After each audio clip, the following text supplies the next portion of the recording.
This is Father Gregory Pine, and welcome to Godsplaining. Thanks to all those who support us. If you enjoy the show, please consider making a monthly donation on Patreon. Be sure to like and subscribe to Godsplaining wherever you listen to your podcasts.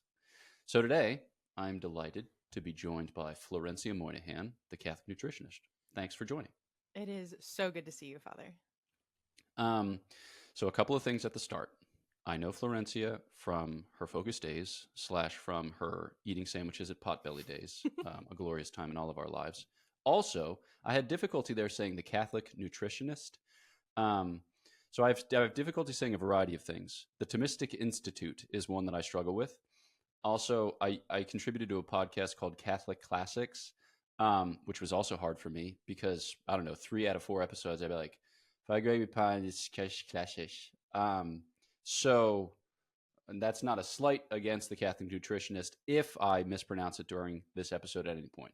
No, honestly, you don't have to ever say it again. It is, the consonants are just too much. Yeah. Maybe your tongue just moves a little bit more slowly. Yeah. That's what I was saying. Yeah. But that's the reality's fault. No, it's no fault. There is no fault to be assigned. Okay, so some folks might already know you from your consonant-rich title. I just struggled to say the word rich, so clearly the fault lies with me. All right, fault assigned. It's mine.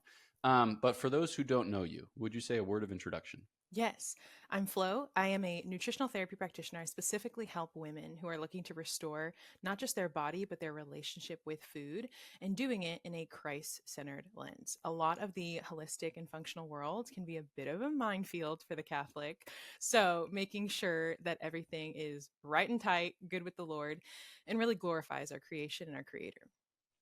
Boom. Okay, so Pat Benatar once saying, love is a battlefield. Would you say that nutrition is a minefield? I would say that the health world as a whole is absolutely a minefield. And I would say that the average woman's mind and its beliefs about her body and her health are most definitely a minefield. And so we're looking to gently and lovingly detonate and disarm a lot of that minefield. Dang. Wow, this is a cool and rich image. So let's just start there. So you have folks who are not entirely pleased, and you work with women. So you have women who are not entirely pleased with their bodies. That might be because they wish their bodies were otherwise, or they just experience their bodies as bad, or there might be any number of reasons. Mm-hmm. But how do you start the conversation, or how do you start the healing and growing, which you hope to facilitate in your practice? Yeah, typically this is like the common thread that I see, the common storyline. Actually, it's so profound. It's so spiritual. Typically, a lot of it is generational. So growing up with mom, grandma, aunt, sister, women in the home with a very, very particular and sharp language around food and around the body and around how the body should look. And really the conversation about food being how to control it, what is allowed, what is good and bad, versus it being this gift from God, it being a way to partake, it being something that can be enjoyed, it being something that nourishes and strengthens our body. And so that being absorbed, and then typically it'll become this kind of like underlying tone throughout their life. I'm telling my own story too, right? So throughout like my first diet, my literal first time of being like, oh, I need to change my body and lose weight, I was 7 years old. I was in the first grade. That is like so little to have these first thoughts. But we do have even studies around it. Like the concept of dieting is very familiar to girls by the time they're in kindergarten. Why? Because they're learning it at home. And so then you have certain behaviors. So for me, there was like certain behaviors of like restricting my food, trying to eat as little as possible. And then you experience physical consequences. So by the time I was in high school and I had a cycle, I was like, my hormones are a disaster, right? I was like calling out of school every single time my period hit, which for men, it's just like, what even planet is that? But for women, it literally becomes this battlefield every single month that it feels like, this is like the thought, this is the warped thought and belief is that like my body is working against me or God cursed me. Like is it a curse to be a woman? Is it like a curse to have a cycle? Is the feminine body just cursed, period? And so for me, it's crazy because when we met, it was one of the lowest points in my entire life. like without a doubt, because by that point I had like spiraled back in to like the depths of my disordered eating. So I wasn't eating most of the time, or I was like really working to just like control and to be as small as possible. And so then what happens again naturally is the consequences double back down. And so typically by that point women will have like hormone issues, fatigue issues, gut issues, acne. Being like 25 years old, I was like 24 and I felt like my body was falling apart. Like by my second year as a missionary, I like couldn't wake up for my meetings. My teammates would be like pounding on my door and I like literally could not wake up in the mornings. Or just the constant conversation in my head was this like battle around like how I looked and food, and like food was just this all-consuming enemy. And so women, this is like such a common story you wouldn't even know. Like you don't even know the battles that women are fighting unless you ask, or unless like you have been able to like open up the conversation for them. And so they'll typically have this. And for the Catholic heart, it's this like these like opposing beliefs of like, I was also a full-time missionary and I was like, you were made good, and like you're a blessing and you're a daughter of God, and like you're lovable and you're cherished, and like the Lord has a mission and a plan for your life. But then the internal monologue has nothing to do with that. There was just like mismatch. And so women will experience this and be like, I know that the Lord wants better for me. And so the path to restoration comes from this hope that like this is not living. Like he wants freedom for me, and not just the mental freedom of not feeling like I'm in a mental minefield, but also the physical freedom of like, is there a way that my body can heal? Like, do I have to live with these symptoms? And a lot of the time it's like, no, like the signals have just been off, and there's a lot that can be restored when you give your body like the proper care. That's awesome. I have a variety of questions, but I'm going to start with an observation. I think you preach slash teach in a way similar to me, which is to say breathlessly. Some people associate it with Baptist preaching in the American South, but it's like a rhythm preaching slash teaching. It's cool, and it gets me kind of jazzed. I'm like, these are related concepts, and I am caught in the sweet tide of their current. So heck yes. Okay, so I have a question for you in particular, because when I visited CSU when you were a missionary there with one Peyton Chipman, The one and only. we were like tabling, and I'd never tabled before. I've never tabled since. I typically spend most of my time alone in my room, hiding from humanity. But I was like, this gal, Florencia, she is wild. She is talking to all kinds of people. I remember at one point you interjecting. There's like a person walking past with AirPods in. You're like raise your hand if you've ever put in AirPods just to avoid talking to people between classes. And like this gal's just like, yo, what's up? And I was like, dude, nice. Building bridges, even in the midst of isolation.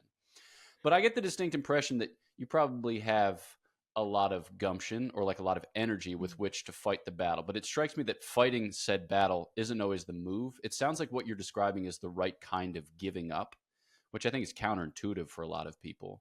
So I don't know, like in the spiritual tradition, you find words like surrender or abandonment, like kind of related concepts. Can you describe what is it that turn where somebody realizes my relationship with my body is not good and it needs to change, but it's not going to change as the result of further efforts, because like my efforts have been in part the problem? Oh, yes, absolutely. What I always say is like, hey, newsflash, like there is no war. Like you're fighting this war like day in and day out against like yourself and against like something that doesn't need to be fought, when instead it's like, hey, imagine if you just knew that the war was over. It's like white flags all around, and you can actually like rest. And really what the feminine heart yearns for, what the feminine heart longs for, is to go back to the garden. Who is it? Oh my gosh, I know Father Ken Burns, I think, remember 20 what? Hold on. I think Ken Burns is a documentarian. I think he made documentaries about jazz and the Vietnam War. But I don't even bother looking it up, because like, keep going. John. Yes. I only ever think about him as Father Burns, I mean. Father Burns. Remember in like 2020 when all of a sudden virtual conferences were like all over the place? They were the rage. And they thank God for them, because it gave me something. They gave me something. I was like logging into every single one being like, Lord, give me something, because my brain, like not being able to go out, my brain was desperate for something, for like content. But he gave this talk about like the theology of the body and the feminine heart. and how like the first experience of woman was to be beheld, right? That the first experience is Adam looking at her and being like, at last, bone of my bone, flesh of my flesh. So for women, like the way that we look and our beauty and our body actually is very, very critical. I believe that it's not actually something that would be like selfish or vain to care about, but it's just about like honoring. There's like this presupposition that if we're saying like love your neighbor, that like you love yourself in the first place. And that seems to be lacking. So for the feminine heart to be able to just rest and go back to the garden and being like, okay, in the beginning, like, what is the point? Like the way that the Lord made me, the creation of my heart and of my body, and like the uniqueness of it all, like, what is that for? What does it look like to let myself be soft and to soften and to like receive the gifts of the Lord without feeling like I'm always battling against it? So you're right. It's not about it being a war, but it's about being like, hey, there is none. And now you can rest. But really, you can only rest when your mind like knows really one, like who the real enemy is. And so that you can be like prepared and guard against it, but also like who the enemy isn't. And like the enemy isn't God. The enemy isn't yourself. Like the enemy isn't this like every single piece of food on every table. And you can actually begin to like rest and have a lot of peace and freedom in that. Hmm. You'll sometimes hear people say that in the last 20, 25 years in Catholic conversations, we've gotten real good at identifying wounds, but not necessarily good at like healing wounds or growing beyond our limitations. Because, you know, you think about it, we're products of the ambient culture to a certain extent, and there's a real insistence on, you know, wrongdoing or wrong having been done, and that affords the person who has been wronged a kind of strength or a kind of power.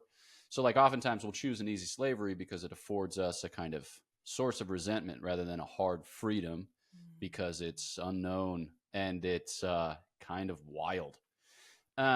So like in your practice, I mean, obviously different people are going to come at healing from different vantages, healing and growing both. But like in your practice, like where are some maybe concrete places that you see healing, or maybe back it up? Like how do you enunciate healing to the women with whom you work so that way it registers, it makes sense? Yeah. First, I think the most critical thing is like the healing of the mind. And Mm, that begins with understanding the Lord's design for your body. Like we can actually like ignore at a certain point, we can like go, okay, that let's acknowledge what has happened in the past. Let's acknowledge the sufferings, the wounds, all of that stuff, maybe the things that have been done to you, the things that weren't taught to you. Take it to the Lord. Like, I am so sorry that those things happened. And now let's look forward. Like, where are we going? What's the point? Because if you're going to take time to invest into your health, you have to have something deeper than like pain to fuel you. Like there has to be something, some kind of beauty that you want to move towards, because your brain does so well with that. Like it does so well when it knows that there is like hope on the other end of it. And that's where you can really like channel it into behavior change. And so really beginning with like, what are the basics? Like if the Lord were to hand us like a blueprint or an owner's manual of the feminine body, how does it work? This is where you need to learn like your cycle. You need to learn about your circadian rhythm, like these internal clocks that your body has. What are these key foundations that are built in to keep the system not just like running, but thriving? And then once you know how the system works, now it becomes very, very logical of like, what are the day to day, what are the practical things that you can be doing? And this is where within a few weeks of like understanding what your body is meant to be doing and what you need to do, like what action you can take, this is where within a few weeks women are like, oh my gosh, like I guess I don't need to live off of coffee.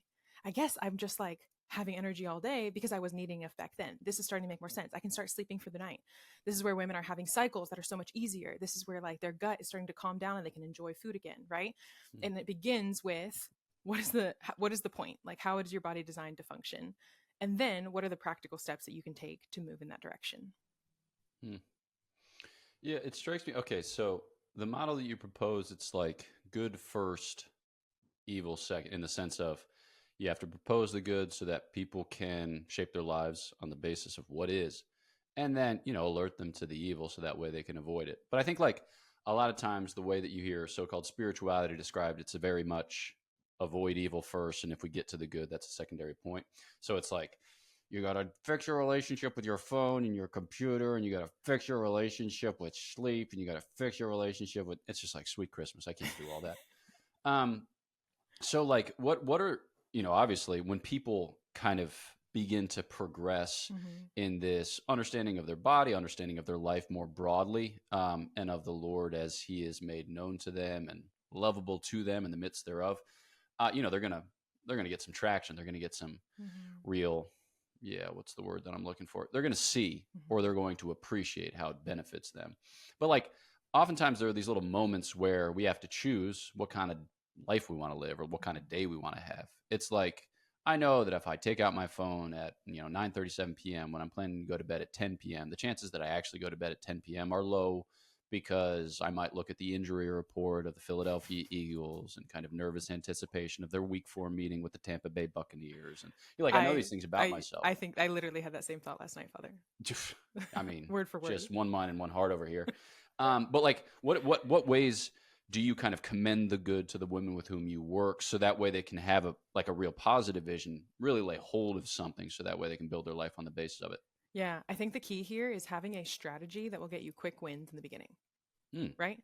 If you This is what my mistake was, that I like tried to DIY it all by myself mm, for so long, and I didn't realize that shockingly enough there's like a proper order to these things. Like there is yeah. a strategy and a structure to the way that you go about these things. And in the beginning, right, in that first month or two, it is critical that your brain see that if you make a change, it pays off for you.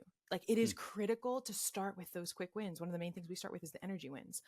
Like mm-hmm, it's actually quite simple to make little shifts that can then help you have like wake up and be like, oh yeah, I don't hate my life. Like I do want to wake up and like get out of bed, instead of being like I'm scrolling on TikTok to try and wake myself up, and just like starting with this pit of despair.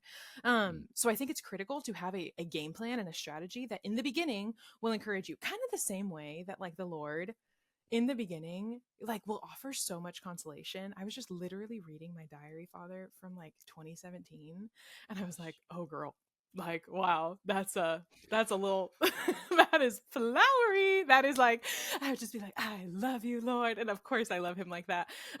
But it got like that consolation, and I found like a love letter to my husband from when like we first started dating, and I was like, wow, now we've been married for 4 years and like we've been together for 7, and I'm like, I don't super talk like that anymore.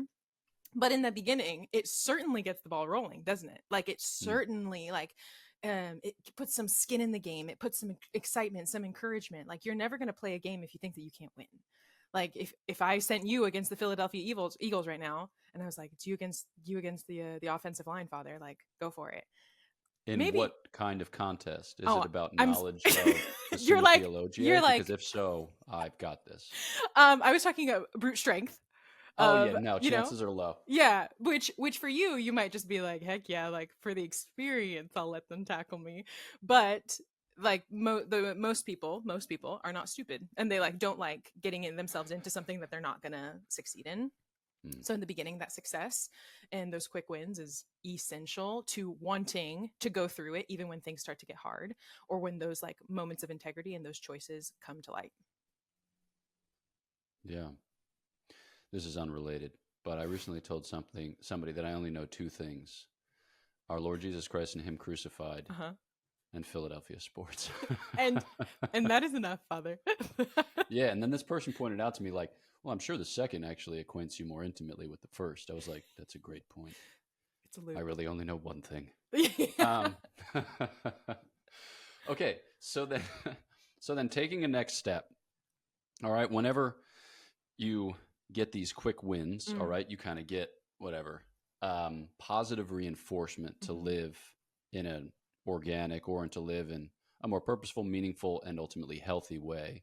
But it all needs to fit within a coherent vision of the human person, and specifically of God's call, God's kind of invitation to that human person to live not just human life, but divine life. Mhm. So, you probably have like a kind of background theological anthropology, and you're probably like leading women into that progressively. But if you were to kind of state what for you are the principles that are most important, that are at work in your praxis, or that at work in your ministrations. Yeah.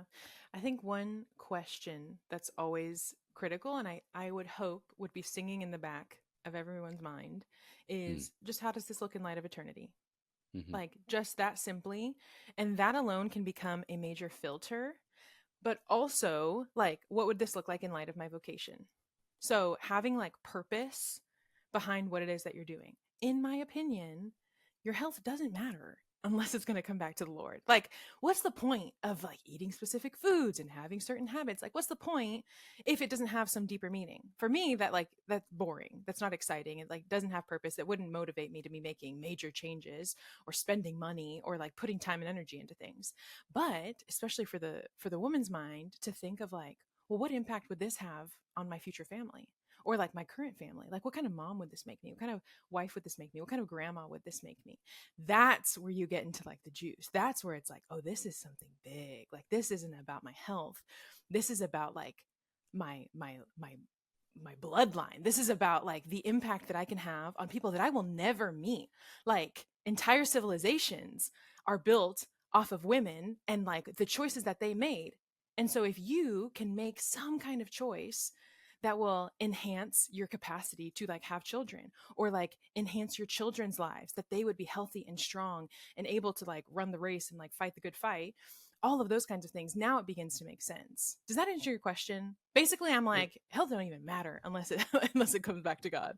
I know one thing. Yeah, no, it's interesting. This is the first time that the words bloodline have ever featured in close proximity on Godsplaining. I just love it though, because it's downright biblical. Yeah. And I mean that like in a kind of whimsical spirit, but also in a somewhat serious spirit. Because I think that like when it comes to health and when it comes to health of believers, oftentimes we tell ourselves like real weird stories. It's like I was talking to somebody recently who has great difficulty with his or her body. And then describing to me a kind of attachment to suffering as offering. And I was like, bro or gal. It's like, that's tough, because once you begin to invest your struggles with a kind of religious significance, you know, maybe God's investing them with religious significance, maybe we're investing them with religious significance, but it seems like the stakes are higher. At the very least, the chance of a kind of abuse is higher, whether that abuse is visited on ourselves, by ourselves, or whatever else. But like, yeah, maybe a word about how we cut through some of the spin and maybe some of the false spiritualization of our struggles. Like, how do we tell the truth about ourselves, about our health, or how do we permit God to tell us the truth about ourselves and about our health? Oh, such a good thought. I do think like zooming out for a hot sec, and again, vocation, like your state of life is actually really critical here. For example, if you are a married woman with a cycle, maybe like let's say you're engaged. How about that? Because then it's like you're still thinking. Let's say that you're engaged and you're praying for your future husband, and the thought comes of like, oh my gosh, I should be fasting all day for him. Like, what if I do like a bread and water fast for like a week, right? That you're like, I'm going to offer this up for him and for our marriage. 2 weeks. For a month, Father, a water fast for a month, right? And it's like that would be so holy, that'd be so sanctifying, that would be so much suffering, that'd be so challenging to offer that up for him. I would then like think one step further that it's like, well, you also have a cycle. You also are like entering into marriage and you probably want to have kids, right? And like, does that suit your state of life? Is that like the appropriate offering, or would it be a little bit more healthy and productive if you were just like obedient and like actually learned how to eat 3 meals a day? Like if you would just like allowed yourself to be nourished and thinking about what you're signing up for, like the covenant that you were about to enter, which is giving your entire body to this other person for the possibility of generating children, you might want to rethink that choice. And instead it be like, actually the best offering that I could make and the best preparation that I could make for the both of us is if I learned how to eat those 3 meals and like learned how to see food in a different way and like offering prayer in a different manner. My first thought is always like, are you considering this with your state of life? On the other hand, though, I do work with some sisters.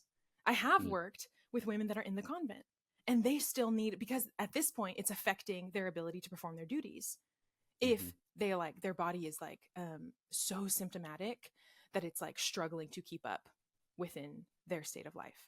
So like on either side of the coin, I'm always like, hey, your body is going with you. Like no matter where you're going next, what state of life, like whatever God is calling you to, the mission, like all of these beautiful spiritual lofty dreams that we have, like your body's going to go with you. So 1, you should probably learn how to get along with it. 2, you should probably understand what it needs to function well. And 3, like, let's make sure that you're on the same team with it and not just like channeling abuse in the name of spirituality because you just haven't like gone through and dug through the pieces of your heart that are suffering.